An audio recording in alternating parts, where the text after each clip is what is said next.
A Christmas Carol by Charles Dickens.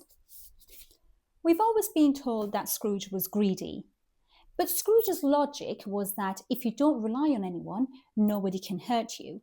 And that's why he was emotionally detached from everybody else. He avoided family gatherings, he wasn't generous, and he avoided love in general. It's also worth noting that for Scrooge, money was not about happiness or pleasure.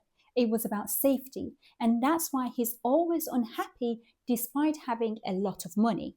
Let's talk about the ghosts now.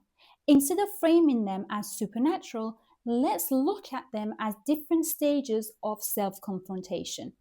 The first ghost was the ghost of Christmas past.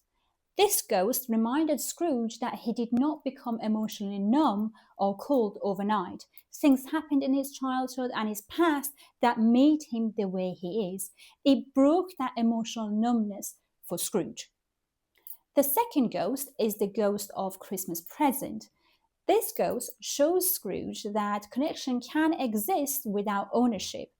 For example, Scrooge witnesses families who are fragile and poor, financially poor, but that they are rich in their emotional connection. The case of Tiny Tim, for example, stays with Scrooge because it shows him that warmth and that connection can exist between people without strings attached. The third ghost is the ghost of Christmas yet to come. This ghost shows Scrooge what happens after his death, and Scrooge sees that after saving all this money and having all this money, nobody really cares about his death. So to Scrooge, it really triggers that fear of meaninglessness in life. What was he alive for? What did he get? Eventually, Scrooge changes, but he doesn't change because he is fearful of what happens after his death. He changes because he starts to feel emotions again. Scrooge says, "I am as light as a feather. I am as happy as an angel. I am as merry as a schoolboy. I am as giddy as a drunken man. A Merry Christmas to everybody."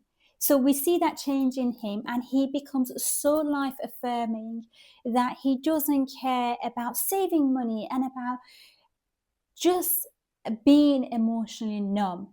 He wants to do what he enjoys most, which is connecting to people, which is just feeling that warmth and feeling his emotions again, because that's what makes him human. What about you? If you were visited by the Christmas past, present, or future, which part of yourself would you want to revisit?